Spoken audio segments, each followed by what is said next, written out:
Guy Ogata is a greasy, smelly orphan boy with no future in sight. But luckily, just before this little rascal was taken by the wolves, he stumbles across an infamous legendary sword, previously wielded by 1,000 demons before him, and suddenly turns into an overpowered demon lord with unlimited power and can do things beyond his wildest imagination, and also taking a beauty by his side. Our story begins somewhere in the middle of an underground ancient ruin, with a group of ugly researchers and some sweaty 9-to-5 constructioners who have been here for quite some time, trying to uncover an infamous weapon of destruction, capable of turning whoever wields it into the next legendary demon lord. And this weapon is known as the sword Zoltskine. While they are digging to find the sword, some serious-looking fellows are seen in a helicopter, flying over to the same ancient tomb, trying to find the same sword as the researchers. The pilot and other man in the helicopter talk to their boss, otherwise known as the administrator, Mira, about the sword, and said they don't understand why everyone cares about it so much, and thinks it's a total waste of time to go looking for such an old sword. However, Mira tells them that if there were a hierarchy of weapons in this world, you can be sure that the sword Zoltskine would no doubt be at the top of that list. They ask him why everyone wants it so badly, and Mira explains how this particular sword was forged out of the blood of exactly 1,000 demons, and the next person to touch it will be the 1,001st person.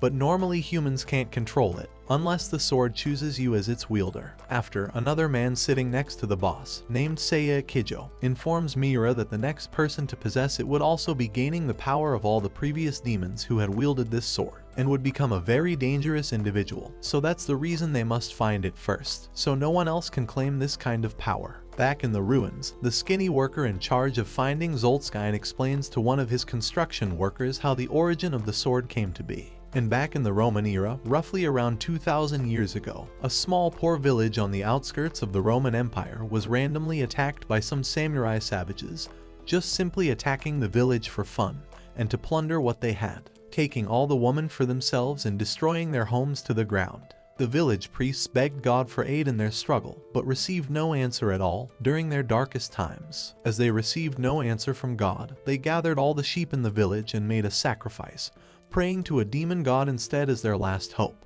Surprisingly, the demon god answered their wishes, and then came along a vicious-looking demon knight figure as big as the Hulk, who was wielding the sword named Zoltskine. This was the first being to ever wield it. He is a giant beast-looking thing sent from the demon god himself, and once he drew the sword out for the first time on Earth, they say it howled in the sound of a beast. When this demonic knight arrived at their village, the battle was basically over in an instant, wiping out the Roman samurai savages, exactly as they wished him to do so. And right after, the same villagers bowed down before him, and started to pray to him like he was their god. But the demon knight didn't want their pathetic prayers, and told them they were all a bunch of brokies, and he started attacking the villagers that called upon him for help, and he basically started wiping out any type of life forms that stood in his way. Bro took the Sigma male lifestyle to a whole nother level. Only, after some time, the researchers finally dig enough to enter inside another secret tomb which seems to have several corpses and statues inside, and right in front there was some kind of hidden door. After cracking part of the wall, they see a golden glow light up the room, and they have finally found the sword Zoltskine after thousands of years. However, right as they locate the sword, the people who are in the helicopter arrive outside, demanding that these smelly losers hand over Zoltskine immediately, and they state that they are with the Rare Weapons Administration team, who handles ancient artifacts and legendary weapons from all around the world. But Zoltskine was almost impossible to find, so the workers refused to comply with the boss man himself, and an all-out war occurs between these elite Black Ops-looking soldiers versus these ugly workers. They fire several bullets back and forth, but these elite soldiers were far more superior. That's when the boss of the ancient researchers grabs Zoltskine and tries to attack the soldiers while wielding the sword. The worker can now easily take out the elite soldiers and destroys them all within the matter of seconds. After that, he approaches the administrator Mira, but all of a sudden, the man is seen to be having some kind of fit,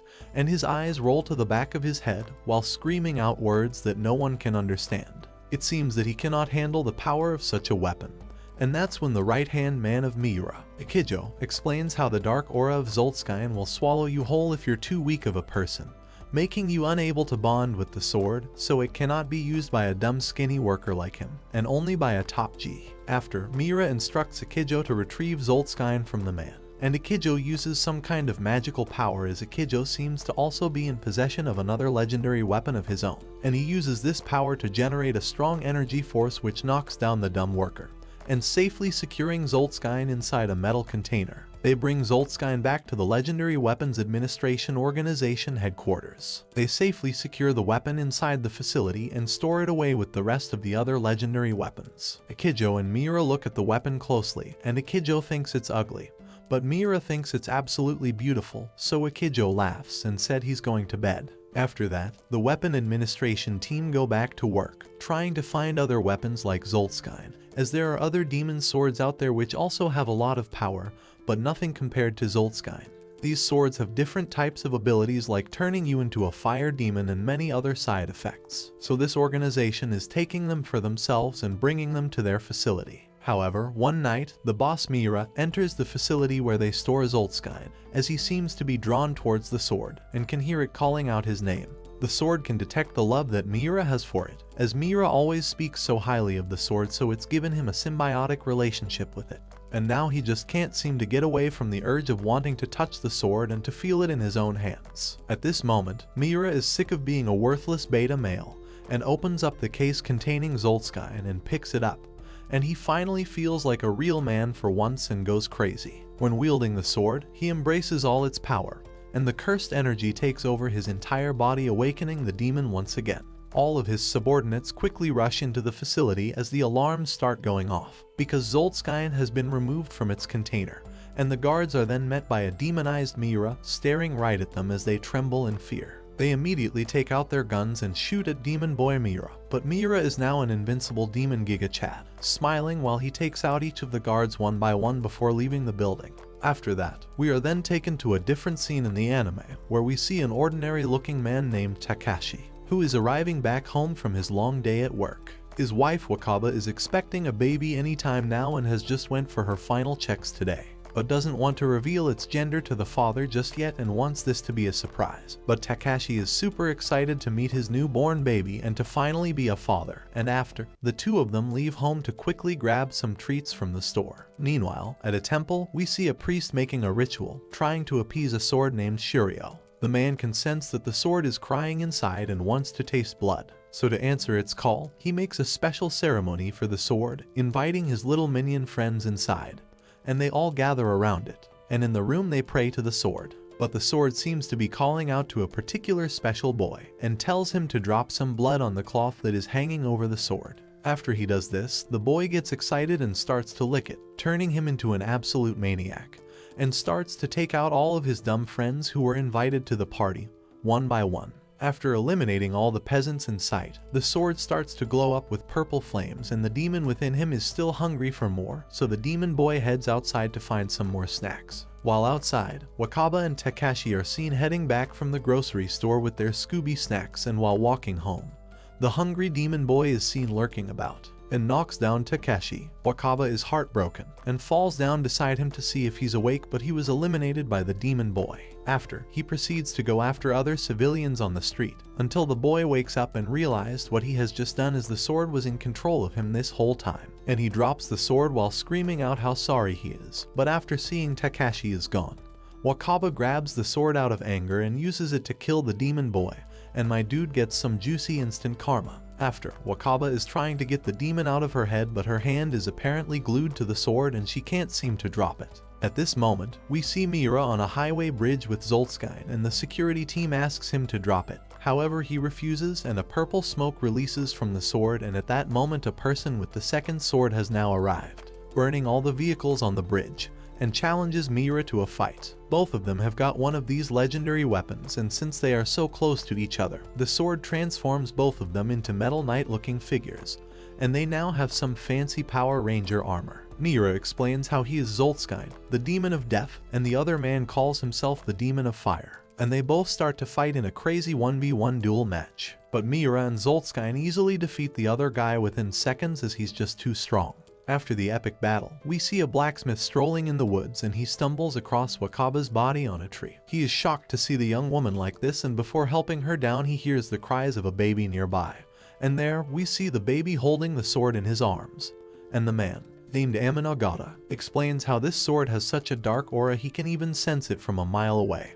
And just then, the baby holds his hand and the sword starts to speak to him as well, saying how he wants to live in someone again, and the man takes it upon himself to bring both of them with him and adopt the boy, who is given the name Guy. Many years later, Guy has now grown up to become the edgy weeb he was destined to become. He doesn't like talking to people and his eyes only look at swords as if he will fight Kakashi in the mist. Sayaka, on the other hand, is a pretty normal high school student, but she refuses to take any boyfriends because she has been crushing for Guy for as long as she can remember. After school, she directly comes home and gets escorted by the jealous boy Tatsumi. She always goes to meet Guy and asks him to go out with her on weekends, but he keeps his eyes down like a Sigma male and says that he is busy. Sayaka decides to grab his knife and plays a prank on him, and Guy tells her to cut it out, but then Tatsumi grabs him by the collar and tells her to know his place as a minor character. Just then, Amon arrives on the scene and tells Sayaka to prepare for the ritual as they will be purifying the Shiryu blade soon.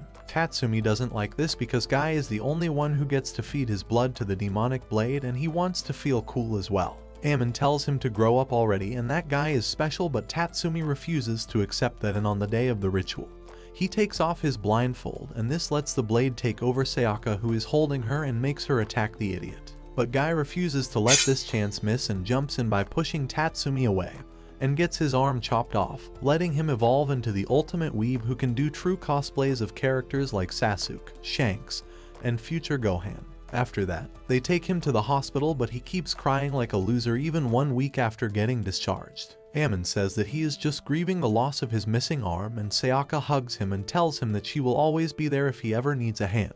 Get it? She then tells him that getting a surgery must cost an arm and that he should look into giving others a helping hand to earn some money on the side, and Guy starts thinking about his life decisions for once. While he is unconscious from all the hand puns that Sayaka abused him with, Amon decides to give him a hand and melts the sword down to create a metal arm for him. He does the surgery, and when Guy opens his eyes, he starts screaming internally, thinking just how cool his new arm looks and how he will be able to do even cooler cosplays like Ed from Fullmetal Alchemist and Gilbert's from Fairy Tail. While on the outside, he manages to utter some edgy words like, "Why did you waste Shiryu over me?" While all this is happening, the Shashidai send in their trusty agent, 007, Mr. Mickey, to participate in an auction to buy up the demonic weapon, Azoth's sword. The bid starts at $20,000 but escalates quickly to $1.5 million, just like the prices of eggs and bacon due to inflation. The bid ends up becoming a battle between Marcus, a rich-looking kid who could have been Batman in a wheelchair, and Mickey, but with access to all of the tax money, Mickey easily wins the battle and goes back home to the headquarters. On his way back, Marcus stops him by ambushing his car and offers to buy it for a fair price from him, or else he will have to use his thugs to break his legs. Mickey looks at the wheelchair and wonders if Marcus is just trying to be funny or just his humor is that bad, and then defeats his hired NPCs in a second.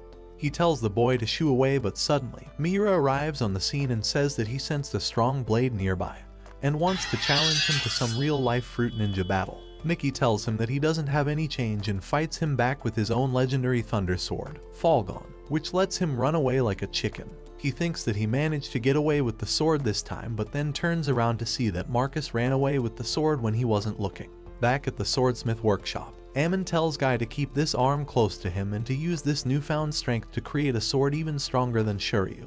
After that, he walks out and starts up a flame and burns Shiryu's scabbard. Sayaka wonders why he did it, and Guy tells her that there is no blade that can match Shiryu and that it was a special sword. Back at the workshop, Tatsumi asks Amon why he destroyed the legendary sword for Guy and if he is just that important for him, and Amon tells him that in his 40 years of life, he hasn't managed to create a sword he can be proud of so far. But now, by combining Shiryu with Guy, he wonders if Guy will become something that he can be proud of. A few days later, when Sayaka is coming back home from her school, Tatsumi comes to escort her as usual, but on their way, he decides to lose his V card because otherwise he has no other choice. He knows that he is just a dumb loser and his only chance was sucking up to Amon, but now he has chosen Guy as his favorite slave, and so he won't be able to get Sayaka at all. Just then, Guy arrives on the scene and pushes Tatsumi away. Tatsumi tries to punch him back, but Guy simply blocks it with his metallic arm and then makes him kiss the ground like a good boy. Shoryu's killing intent starts taking over his mind and he starts turning into a sword zombie, but Sayaka tells him to stop and he comes back to his senses. After that, he gets back to the workshop and starts banging his head on the wall to make the voices stop, but it's all in vain.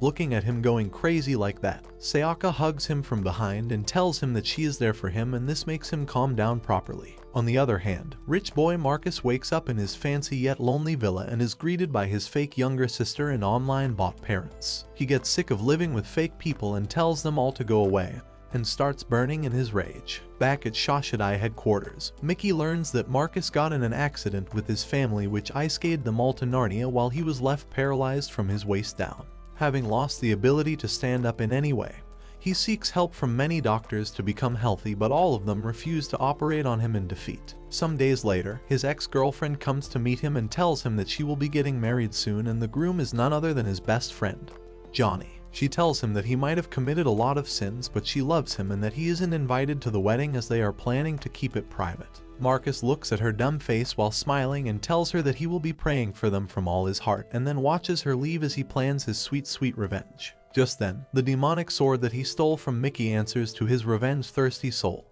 and gives him the ability to stand up once again, and he decides to go and crash their wedding and starts by turning the priest into sashimi. But before he can do any harm, Mickey jumps in from the window and blocks his attack. He then tells the cheaters to go and run for their life, but Marcus uses his demonic powers and appears right in front of them. But just before he is about to strike the girl, he stops himself and lets the good angel win. Mickey arrives on the scene and offers to let him come to the Shoshidai with him. He tells him that it is a palace for people like themselves and on their way. He explains that Shoshidai is an organization which keeps watch over legendary swords and their wielders. In essence, when someone takes hold of a legendary weapon, the weapon starts corrupting them until they become manslaying monsters called Busoma. While becoming a Busoma is inevitable, some people can resist the turning process and slow down the process. Such people like themselves are called Chrysalis, and Shoshidai is experimenting to find ways to cure them of their curses so they can return to their old lives, but until then, they are put to sleep to slow down the turning process. Meanwhile, a girl walks into Ammon's workshop and hands over a legendary spear by the name of Tenboki to Tatsumi. It turns out Ammon is not home, so he takes it to the master's place, and the girl says that she was supposed to sharpen it, so now she is here to return it to Ammon. Once she goes away, Tatsumi takes the spear out of its wrapping cloth and becomes a Busoma, and the first person he attacks is none other than Full Metal Guy. With Tatsumi going on the offensive with the legendary spear, Guy's arm starts tingling as well, and it starts taking over his mind. He doesn't become a Busoma but totally loses his mind, and the arm transforms into a blade. He starts fighting Tatsumi, and their battle leads them through the woods and into the city. During their battle, Guy manages to strike through his ribs and manages to make him bleed. After that, Tatsumi runs into the city and transforms into his Power Ranger form and tries to jump at him with his spear. But Guy dodges back and then stabs him through his armor, making him cry like a sissy demon lord. Just then, the Illuminati people send in some helicopters to take them down, but Guy strikes one of them down with a wind slash, and then runs back to the workshop and returns to normal. His arm tries to hurt him, but Ammon grabs it and makes it stop being crazy. Meanwhile, Mickey takes Marcus to the headquarters and hands him over to Administrator Kyoka. She takes him to meet the leaders, who turn out to have an alien X fetish and use AI to talk to them with these big 5 heads. In the meantime, Mickey goes for his medical checkup before going in for his sleep in the freezer. But let's forget about all that for a moment and appreciate him rizzing the nurse up, even though he will meet her next after many years. After his examination, he goes back to meet up with Kyoka and Marcus, and they walk inside the storeroom to put their weapons away. With that out of the way, Kyoka sends them away for their cryogenic nap and heads back to the main station to receive the news of 2 Busoma fighting in the city. To take them down, she decides to awaken their strongest Chrysalis, Ikijo, from a 16-year-long nap and makes him go after them in the mountains. Meanwhile, Miura invades a prison to feed his sword with the anger and rage of all the prisoners in there, and back at the workshop,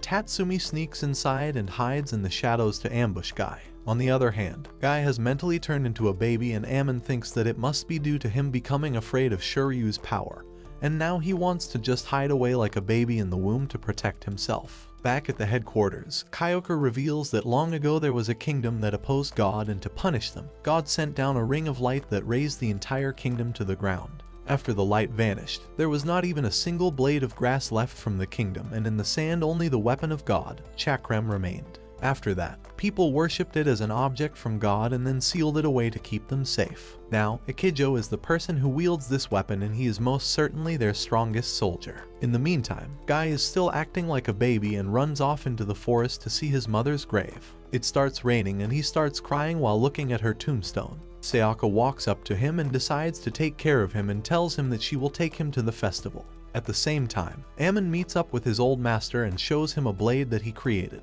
He still seems unsatisfied and tells him about his decision to merge Shiryu with Guy and says that he has faith in him becoming his ultimate creation. Besides that, they wonder if there is another Shiryu, and if that is true, then the one that they had was the lesser of the two as it didn't have any name on it. While all this is happening, the sword sharpener, Kiyomi, is enjoying her time looking at her apprentice sharpening a blade and tells him about the history and importance of their craft. Just then, they receive an urgent order from someone rich, and the sword to be sharpened turns out to be the true Shiryu. The blade almost takes control of Kiyomi, but she manages to quench its thirst for blood by feeding it some of her own, and after an intense session of working on it, she manages to complete the task. The client turns out to be a mysterious old man, and he walks away with the sword just as quickly as he came with it. On the other hand, Miura is enjoying some piano in a hall and gets ambushed by the new owner of the flame sword, Flamberge. It calls out to him and says that they are both legendary ancient weapons, and so they must settle the score, but Miura says that he is not the same as he has never been defeated while Flamberge has lost to him once before. After that, they turn into their Power Ranger forms and start fighting on the rooftop. Their battle is witnessed by a number of Busoma, including a powerful-looking Reaper called Grims. As for the results of their battle, Miura easily defeats him and proves his superiority once and for all. Back in the city, Sayaka enjoys the festival with baby brain Guy and finally takes him to a shrine and makes a wish for him to recover and be safe and for him to give her attention when he turns back to normal. Just then, they are ambushed by Tatsumi in his Power Ranger form, and he walks forward to strike Sayaka. Guy stops his attack with his arm but then sits down in the corner like the baby he is. Tatsumi grabs her by her neck and says that he will put an end to her misery, but then his arm gets cut off and we turn around to see Ikijo rocking his chakram. He starts fighting him one-on-one and easily one-shots him with his special ability that binds him in a ring of light, and then melts him away from the inside out. After defeating him, he turns around and proceeds to walk away, wondering why they woke him up for such a weak opponent, but then he feels the demonic gaze from Guy's arm and he realizes that the baby boy is his actual target. After that, he walks up and punches Guy in the face, making him fall back. He starts crying while calling his mama, and Sayaka tries to protect him, but Ikijo makes her stand aside and grabs him by the collar. He tells him to show him his true colors, but then the old man, Kaijitsu, arrives on the scene and he tells Ikijo that he must be with the Shashidai and tells him to come along. He takes him to his house and says that he knows their counterpart called Gabai as well. In essence, Gabai are regular humans who train their spirits to fight Busoma while Shashidai fights them using Chrysalis. He introduces him to a Gabai known as Soin, and we all know he plays top lane. He challenges Ikijo to a battle and forces him to use his weapon, but during their fight, Guy notices a Busoma coming out of his shadow, and he tries to make it go away with a stone. Soin thinks that he is messing with him and picks him up by his collar, but then the Busoma in his shadow comes out and strikes through his back. After that, it starts attacking Guy and he transforms into his battle form as well. While enraged, he takes down the Busoma and then turns back normal and runs into the woods as the old man keeps Ikijo busy with his weird behavior. He tells him that he will take him to someone who knows more about the boy and his sword and takes him to Ammon.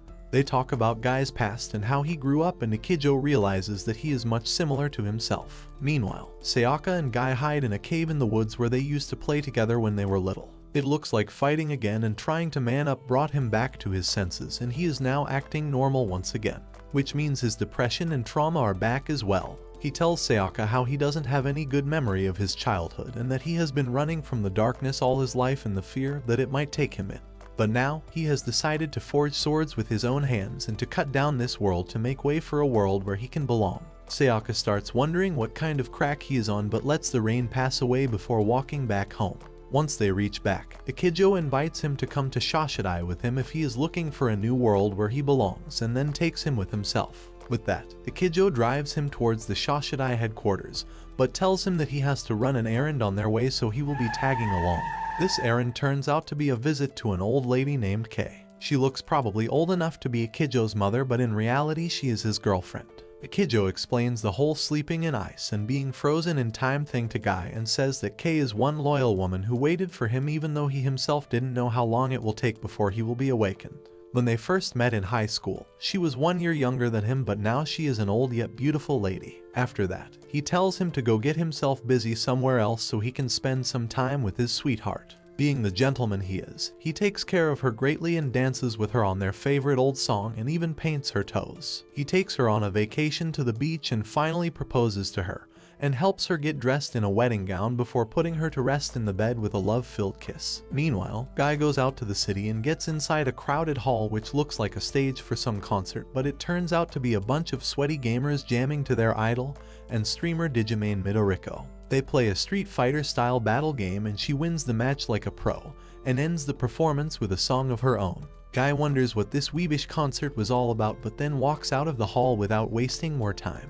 On the other hand, the opponent who lost to Midoriko acts like a freak in front of her, and they end up having a quarrel in the alley behind the hall. The guy starts beating her like a ragdoll, but unfortunately for him, the beat-up Flamberge is looking for a new body and it presents itself to the girl. Midoriko picks up the sword and it takes control over her immediately. After that, it plays some Fruit Ninja with the guy in front of her and then climbs on top of a building and starts shooting fireballs everywhere like a maniac. While all this is happening, the headquarters try to contact Akijo, but he's too busy making the last moments of his wife happy, so Guy ends up having to keep the Busoma in front of him busy. He transforms his arm into the sword version, but this time he is still under control. He fights her for a little bit, but he still doesn't know what he is actually doing and ends up getting pushed on the ground anyways. Just then, Akijo arrives on the scene and launches a bunch of light circles at her. She blocks them all and then decides to run away because getting beat by more than one hot guy isn't in the Flame Sword's bucket list. Guy asks if they should follow her, but Akijo says that he's not in the mood and they just get back into the car. Somewhere in the ocean, a rich fat lady rests over a chair that is constantly begging God to either let it break away or to call the woman back up. She is Yasuko, the rich lady who has hired a bunch of treasure hunters and a professor to find the famous lost treasure of Captain Jack Sparrow.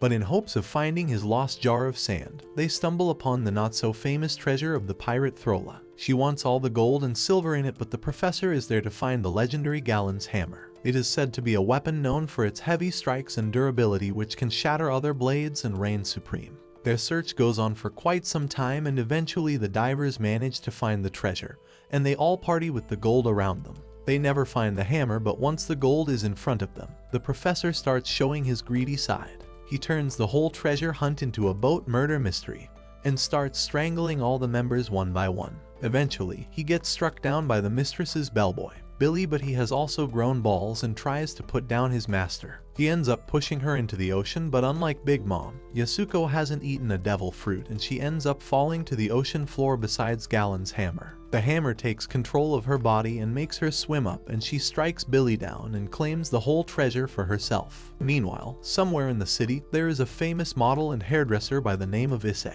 His backstory goes something like this. One night he found his sister and some of her friends murdered by a girl with long blonde hair that shines under the moonlight. He has been living all his life in search of her to take his revenge, and that's why he always carries a shotgun with him in a bag. While going about his business, one day he finally comes across this woman, and after dressing her hair he walks out in front of her and shoots her down. But to his surprise, the bullet wounds simply heal up and she reveals herself to be a Busoma with 2 weapons and gives the ice sword, Nebastigma, to him. She tells him that one day he will transform into a Busoma as well and to enjoy his life until that time. After that, one day while dressing a customer's hair, Issei's hand starts twitching, and this customer turns out to be none other than the Busoma of Galen's hammer, Yasuko. Back at the headquarters, Kyoka awakens Mickey and Marcus and assigns them their first mission together. They must infiltrate the famous real estate company where the owner is rumored to have bought the legendary weapon, Halbert, from a foreign owner. The weapon is said to grant its wielder with the power of 100 men if used for justice, but at the same time it can cause massive destruction if used for evil. Shashidai nurse and Mickey's secret girlfriend, Mina, has already infiltrated the company as a personal nurse and secretary for the CEO, and has acquired the floor plans as well as passwords and access keys for them to get down in the basement and get the weapon out of the safe. Mickey and Marcus suit up like bros and then walk down the street to meet Mina. They enter the building and tell the receptionist to tell the CEO's secretary that there are men from I Miss You Incorporated to meet him and they will know. The message gets delivered and they meet up in her office. Marcus gets surprised when he finds out that Mickey and Mina are in a relationship, and Mickey tells him to keep it a secret because it is not allowed in their line of business. After that, she gives them the keys and the passwords and tells them that the halberd is stored inside a massive safe in the basement, and they can reach it through the vent ducts from the men's washroom. After that, they both suit up in their 007 costumes and walk to the washroom without letting the cameras pick them up. They manage to do it thanks to Marcus Sword's ability, which makes them invisible for a short time. After that, they get inside the ducts and go to the safe room and unlock the door. But to their surprise, instead of the halberd, they are greeted by another safe door, and Mickey tells Mina that they might need another password for it. Meanwhile, Marcus manages to idiotically trigger the security system by accidentally letting his eye get scanned. Soon the room starts filling up with gas and they try to cut through the safe with their weapons, but it proves useless. They ask Mina to find the password and she tries but gets caught by the CEO, who turns out to be the Busoma of the halberd. Hearing her scream over the phone, Mickey cuts through the vent ducts and instantly arrives at her location and finds Halberd about to strike her down. He tells Marcus to jump forward and then runs in himself to block the hit for Mina. With that, he runs his blade through Halbert's armor and destroys its vessel, but the weapon still lives on and it makes itself get absorbed in him as well, making him a chrysalis with 2 legendary weapons. Mina and Marcus worry about his condition, but he says that he is too awesome to get sick and then takes Mina out on a date. At the end of their date, Mickey loses control and almost transforms into a Busoma. Still, he lets the weapons run rampant and causes a lot of destruction.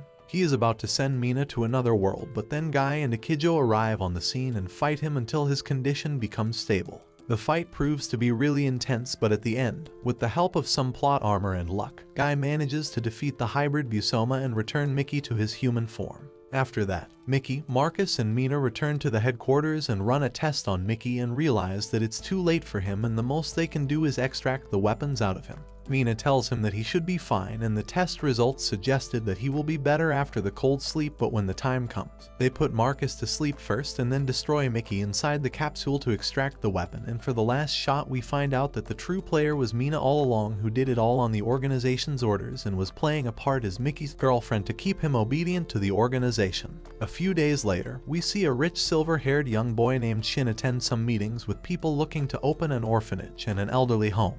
He promises to fund both projects, but there seems to be an issue, and that is that both parties are looking to use the same building. While Shin is a fine young man, he also possesses the legendary true Shiryu and can hear its cries. Despite all that, instead of turning into an edgelord like Guy, he decides to be a cool person like Kakashi, and he helps others, greets them cheerfully, and even manages to riz up Guy's childhood friend, Sayaka, on his way back home.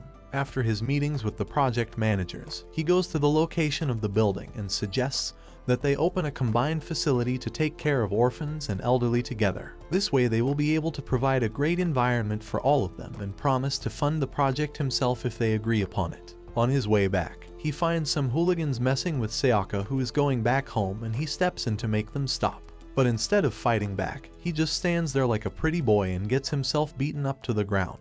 Later on, the bad boys walk on and run into Digimane, who is now the Flame Sword's Busoma. They try to take her aside, but she makes their legs shake in fear by pulling out her long sword from under her shirt. She hacks one of them down and lets the other one run away like an NPC for the ambience. Surprisingly, Guy happens to be in the same area and he jumps in to protect Sayaka and the other people. He starts fighting the Flame Sword, but she remembers how she got beat the last time and decides to run away with some vanishing flame magic. On the other hand, Akijo is confronted by Miura and realizes that his old friend has now become a Busoma. He says that he will put him to rest with his own 2 hands, but he vanishes away into the darkness and tells him that they will meet again soon. The next day, Shin decides to join Sayaka's class, and I don't know about him, but my boy Guy is losing his game due to being an edgelord. Shin joins the school to grow closer to Sayaka so he can get information about Guy out of her. He wants to know who is the guy with the other half of Shiryu, but at the same time, he is simply an outstanding individual, and makes all the girls around fall for him with his Riz pheromones and green paper. After learning about Guy's identity, he thanks Sayaka for helping him out and listens to her talking about how they used to play together when they were kids. On the other hand, Guy and Akijo finally get back to the headquarters and get an earful from Kyoka. She welcomes Guy and tells Akijo to report back for his cold sleep, but he says that he has some business to take care of before that, and so he won't be sleeping anytime soon. He then reveals that he had this feeling that he had seen her somewhere before, and he just realized that she is actually Mira's little daughter. He tells her that he ran into his Busoma and wants to take it down. She goes to the elders' room and tells them about the situation, and they say that they have been developing a secret weapon to fight Busomas and will be using them on Mira. Meanwhile, we see that Mina goes under a memory install and a plastic surgery to become similar to Marcus' ex-girlfriend, Erica, and her new job is to keep him on her leash so he remains loyal to the organization just like his simping friend. Right now, they don't have any cure for returning Busomas or Chrysalis into humans, and so they have to eventually put all of them down themselves. To keep the living ones loyal, they must create reasons for them to stay and obey their orders, and that's how they play this game. Back on the battlefield, Mira walks in and is ambushed by a squad of the Illuminati robots, but he simply crushes them all like some toys and wonders when Akijo will come to give him a serious fight. Watching the robots fall one after another, Kyoko requests Akijo to go and put her father's soul to rest, and he says that he will be taking his bellboy, Guy, alongside him for field experience. After that, they both make a cool entry in front of Mira and prepare to fight as Akijo activates his chakram and faces off against him. Before the final battle, Akijo makes Guy promise that if he were to turn into a Busoma during their fight, he must slay him. Guy asks him if he didn't say that he was weak, and Akijo says that in that moment when he slays him, he will have his answer. Back in the present time, they start their battle with Mira launching an energy wave attack, but Akijo dodges it swiftly and strikes back with multiple light energy rings. Mira cuts through them all and then stands still with his sword in front of him. Akijo shoots him with multiple energy rings, but Mira simply rushes through them with his sword and engages him in close combat. As the fight drags on, Akijo starts losing more and more stamina and energy, and his weapon grows weaker. He starts getting hit by Mira's energy attacks and his movement becomes sluggish. Still, he manages to match up against him and at one point captures him in his light ring and goes for the final strike, but just then his Busoma factor grows and he loses all his power. Mira breaks away from the light ring and then sends him flying with an energy wave attack. He then transforms into his armored form and starts walking towards an injured Akijo and says that he did good for a Chrysalis, but now it's time for him to go to sleep once and for all. Things look bad for him as Mira goes in for the final strike, but Guy decides to finally show that the name of this anime is Sword Guy and not Sword Akijo, and steps in to block the attack. He tells Akijo to tap out for the time being and rest up as they won't be able to take him out alone. He then starts fighting against him in an intense sword fight. While he matches him up, Akijo decides to support him from behind by shooting a bunch of energy rings, and Guy takes this chance to deliver a heavy hit to the demon blade. It looks like they will finally win as Guy rushes in for a final strike, but his attack gets stopped by Grim, who has been watching their battle from the sky. He turns around and tells Mira that it would be a shame to lose him right now, so he will be giving him a helping hand this time. Akijo tells Guy about Grim and how he is the first ever Busoma to ever come into existence. He says that they won't be able to defeat him on their own, but with no other choice left, Guy lets out a battle cry and charges straight at the raid boss in front of him.